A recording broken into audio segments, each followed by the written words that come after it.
Assalamualaikum warahmatullahi wabarakatuh.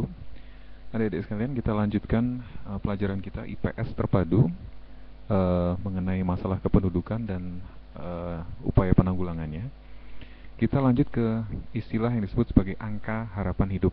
Nah, ini juga penting untuk kalian ketahui karena memang angka harapan hidup itu memainkan peranan penting dalam melihat kesejahteraan suatu bangsa.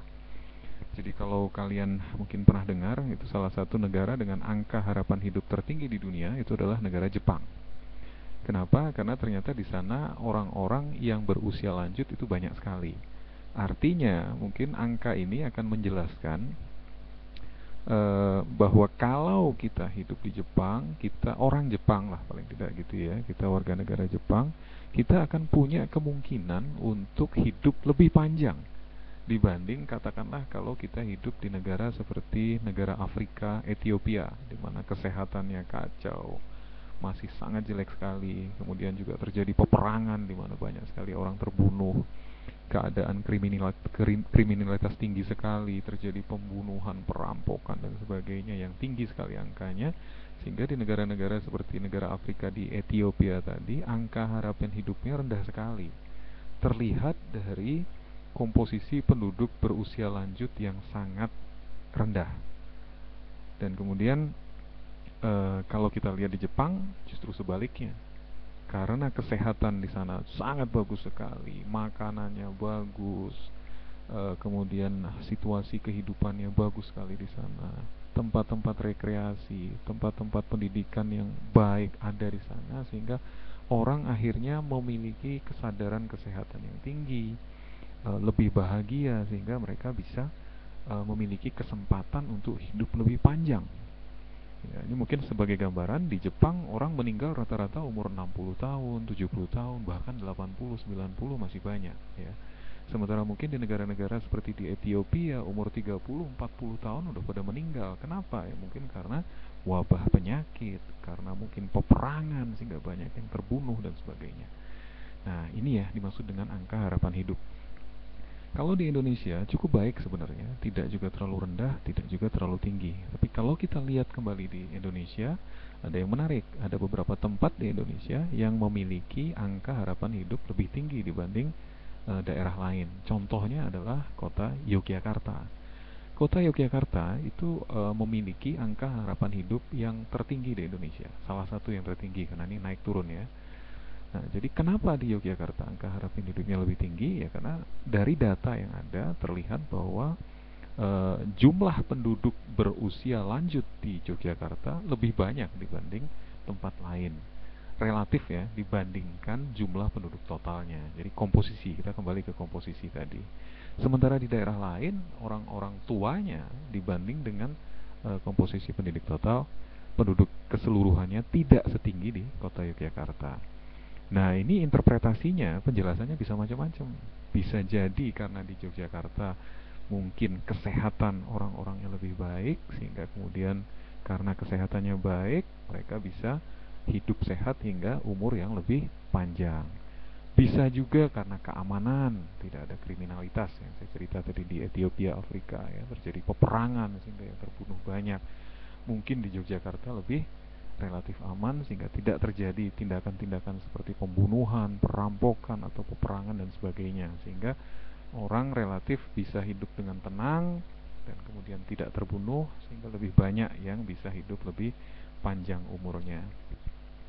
Ada banyak sekali yang mempengaruhi angka harapan hidup, tapi secara umum seperti yang saya jelaskan tadi, semakin tinggi harapan hidup, angka harapan hidup suatu bangsa, maka bangsa tersebut bisa dikategorikan lebih baik atau lebih maju dibanding yang lain.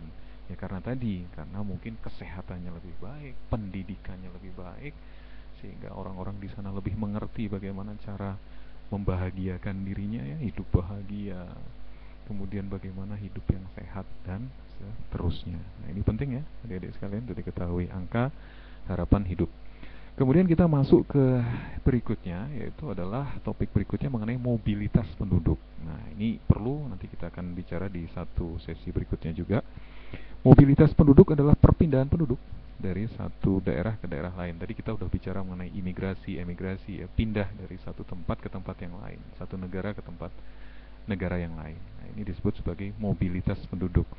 Nah, ini penting juga karena kita dari sini nanti akan terlihat bagaimana keseimbangan satu bangsa, atau misalnya di Indonesia gitu, kita akan dapat mengatur pembangunan itu sebaik-baiknya. Pemerintah lebih gampang ngaturnya kalau mobilitas penduduk yang terjadi itu mobilitas penduduk yang sehat, artinya nggak ngaco gitu loh.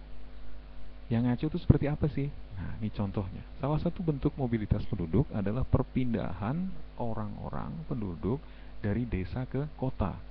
Nah, ini di Indonesia parah dan menjadi masalah. Kenapa? Karena semakin banyak orang yang lebih memilih untuk tinggal di kota. Maunya tinggalnya di Jakarta, maunya tinggal kota di Surabaya, maunya di Medan, ya, kota-kota besar. Tidak mau tinggal di desa. Akibatnya bagaimana? Kalau semakin banyak orang desa pindah ke kota, problemnya adalah di desa biasanya penduduk bermata pencaharian di pertanian.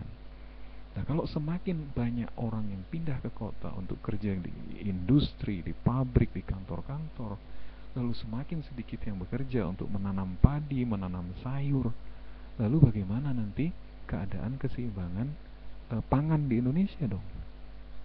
Semakin sedikit yang mau menanam padi. Akhirnya kita harus mengimpor beras kita dari luar negeri. Kita harus membeli kedelai, membeli sayur mayur, membeli buah-buahan dari luar negeri. Kenapa? Karena orang Indonesia nggak senang tinggal di desa, tidak senang menjadi petani, tidak senang membuat perkebunan. Mereka lebih senang datang ke kota. Lebih ramai, lebih banyak tempat hiburannya, fasilitasnya lebih baik. Nah, ini yang jadi masalah. Ya. Nah, di sini nanti kita akan bicara lebih detail lagi mengenai mobilitas penduduk. Jadi mobilitas penduduk penting untuk kita ketahui dan diatur sedemikian rupa agar menjadi hal yang positif.